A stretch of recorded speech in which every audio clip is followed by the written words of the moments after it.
Presentation skills, tips and tricks to succeeding. My name is Steph Bennett. I'm a learning development tutor in the CELT department. Today's aims: to develop an understanding of presentation skills and techniques to apply to an upcoming assessment. We will look at academic presentations, planning, structure, Kumi's pedagogic design principles, presentation, and moving forward. Academic presentations. What, why, and so what? Let's get talking. Well, as we're online, let's get thinking. Why are you asked to develop academic presentations on your course? Take 3 minutes to have a think about that and jot down some ideas. You can pause the video. What? Academic presentations are a formal talk of a specific length which address a specific problem or answer a question. They are often accompanied by visual aids. Why? In business, we need to strengthen our communication and presentation skills in preparation for teamwork, leading a company, or collaborating with like-minded professionals. So what?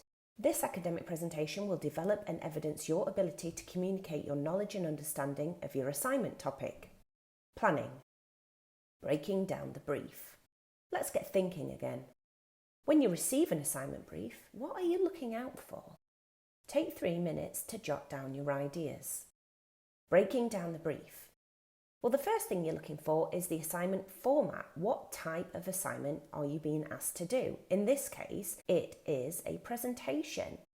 But presentations can come in a number of formats. It could be a narrated PowerPoint, or it could be a live presentation, or even an academic podcast. So what are you being asked to do? Then the weighting. Is this presentation worth 100% of the module, or is it worth half? Is it worth 30%? This will help you to divide up your time in the week to concentrate on different elements of assignments for the module you're studying.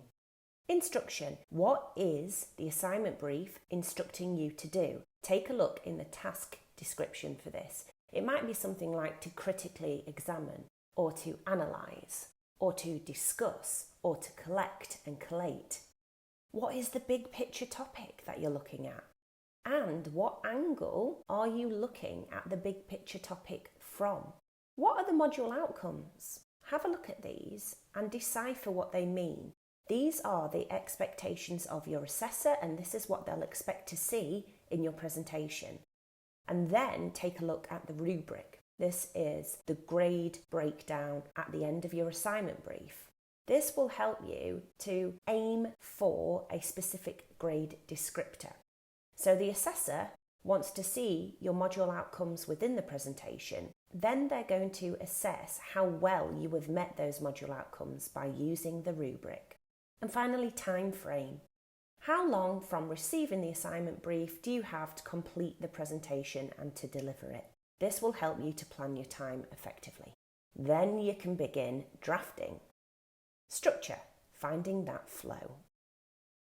Much like a written assignment, a presentation will need an introduction, a main body, and a conclusion. It will also need a reference list to show the audience that you have conducted academic reading and that you've underpinned your knowledge and understanding with theories from the literature. Less is more on your PowerPoint, so make sure that your images are impactful and that you back up your images with your dialogue. And if you're really unsure about your delivery, write a script or use flashcards if that will help you to get your message across clearly. Let's get thinking again. What typically features in an introduction, in a main body, and in a conclusion? Take 3 minutes to jot down your ideas. You can pause the video. Well, here's how to write an introduction for your script that you will then go on to deliver. Open up with a hook sentence to capture the reader's attention, and this will also help you outline your topic. Then provide the listener with some background contextual information on your assignment topic. This might also be the point where you define terms that will be included in the main body. It's kind of laying the foundations for your audience. Then move into the thesis statement. What is the main idea of your assignment, of your presentation? What are you going to be arguing? Why are you going to be arguing this? And then finally, step 4, the map. Signpost the listener as to what will come next in the presentation. what will you be looking at? Main bodies then? We know that main bodies in academic assignments are usually made up of Peel paragraphs. This is the same for presentations as well. So make sure that you're making points, that you're backing them up with evidence from case studies or theories, things like statistics and data, and then you're explaining the point and evidence thoroughly. What does it mean? Why is it important? What does it mean in relation to your central assignment topic or the argument that you're having in your presentation? And if you can, at any point, find more literature to support or challenge the point and evidence you're putting across. There's scope to do that here. Then you need to make sure that you round up each point that you've made by looping it right the way back to the overall argument, the original question, or the assignment topic. So these Peel paragraphs in your script, leave 100 to 300 words to write them. I usually find my sweet spot is 200 words per paragraph. Make sure in every paragraph in your script you've only got one point, that you've underpinned it with literature to back up what you're saying so it's not an assumption. And this should help you to maintain unity, which is sticking to the point, and cohesion, which is a logical flow from sentence to sentence, from paragraph to paragraph. It will help keep your audience on side. Here is an example of a business Peel. You can use this to help you build your own Peel paragraphs to present. An inbound marketing approach is a beneficial long-term investment for businesses. There's the point. Backed up with the evidence, Smith 2010 advocates that inbound marketing will enable a business too. The explanation, this suggests that this is significant because, however, it is important to consider. And finally, the link, the roundup of the paragraph. Overall, this strategy will complement a well-established business because. So, in your main body, the main body of your presentation, make sure you thoroughly explore the presentation topic. So you're going to be saying what you see and saying why. That is the descriptive element, but you need to expand on this. Say what you see, say why, analyse, evaluate and underpin. That is taking it from descriptive to critical. And you can use the Stairway to Critical Thinking to help you with this. Make sure that you've processed the information, that you have taken in the information from the literature, that you've understood it. What does this mean? That you've analysed it. How do these key components fit together? How do they relate to each other?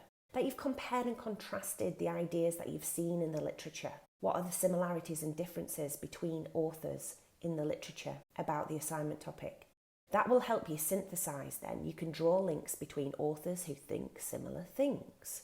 Then you can evaluate the ideas. What is the worth of the idea and how relevant is it to your presentation topic needs? Then you need to apply this information. How does the information that you've drawn out of the literature apply to the business field? And then justify. Develop your arguments, draw your conclusions, weigh up the pros and cons of the arguments that you're putting across.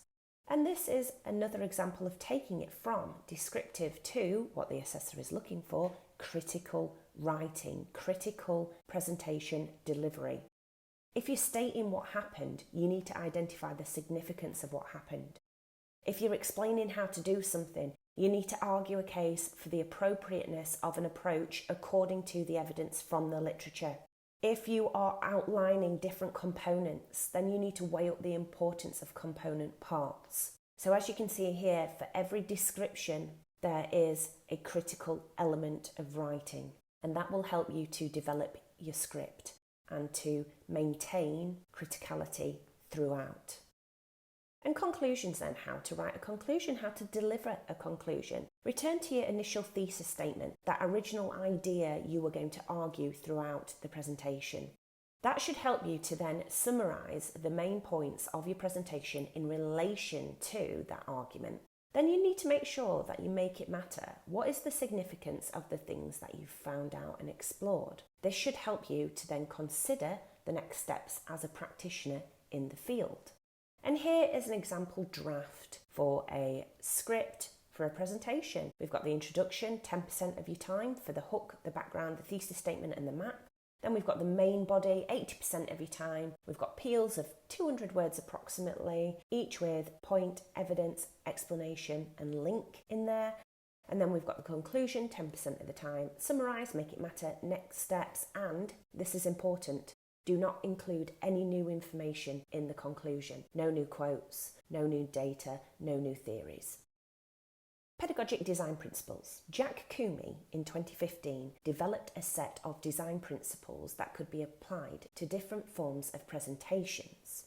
And here they are. Open with your hook.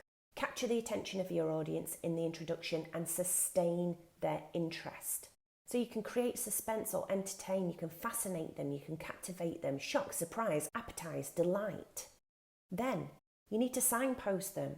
What is going to happen in this presentation? What's coming later? What's coming next? What do they need to look out for? And why are you delivering this presentation? What is the purpose? Then you need to facilitate cognitive engagement. So you need to get them involved.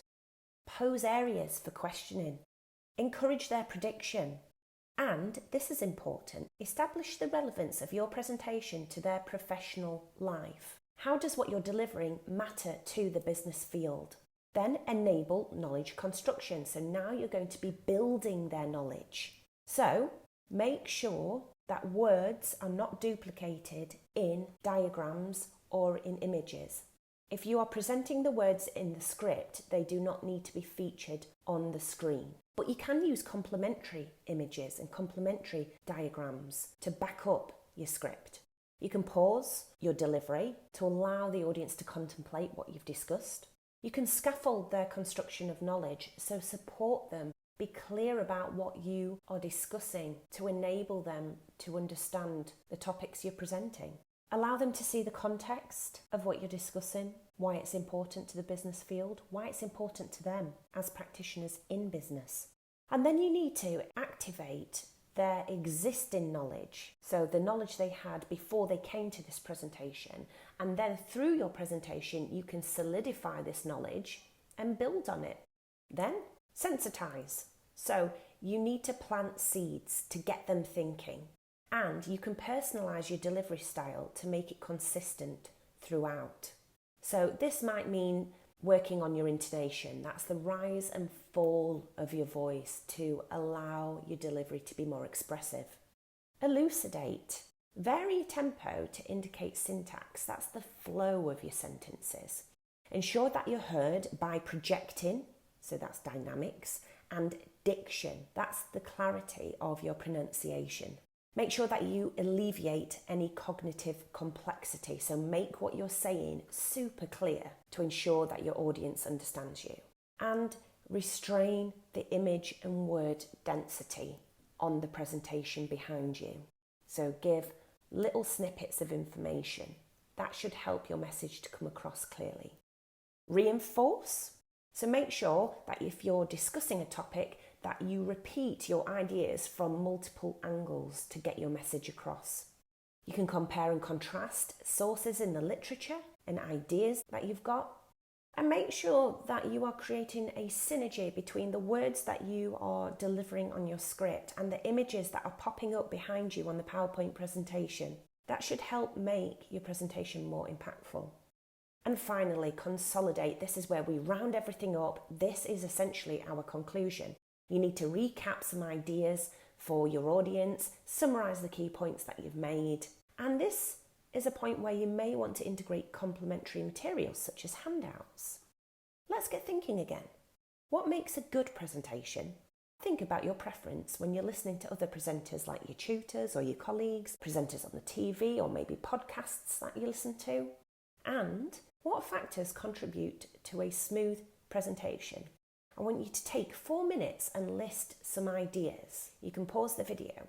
That list will essentially make up what you want to achieve in your own delivery of your own presentation. And it'll help you to rehearse. Moving forward then. Rehearse, rehearse, rehearse.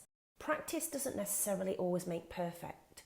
But what it does do is to alleviate nerves because you know the content so well.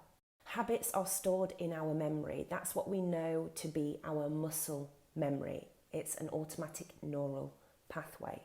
It will also help you if you start to stumble on your words. You'll know where to come back to. to keep you on track. Nerves are very natural. What you can do is you can do some deep breathing before your presentation to trigger the parasympathetic nervous system. What oxygen does is it helps slower your heart rate, which helps to slow your mind down. Your audience are your peers and your tutors. Please remember that they support you. They're not there to pick holes or to watch the downfall of you during this presentation. They want you to succeed. And remember, you're being marked on the content of your presentation more than the performance and delivery of it. And if you have any specific concerns, please go and speak with your tutor.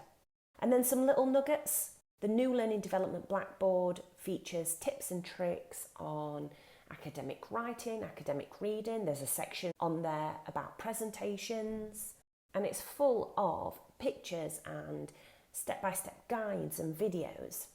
If you're struggling with sentence starters, head to Academic Phrase Bank. If you need more help with academic writing or academic practice, head to Scribr. Again, step-by-step guides and video guides to help you there. Academic English, much the same as Scribr, but less spangly. And there's also a testing feature on that site to help you with your academic practice. And of course, that little orange handbook for written coursework. Always refer back to that, particularly for your in-text citations and your reference lists. And if you have any more questions or suggestions, you can email me at stephanie.bennett@bishopg.ac.uk.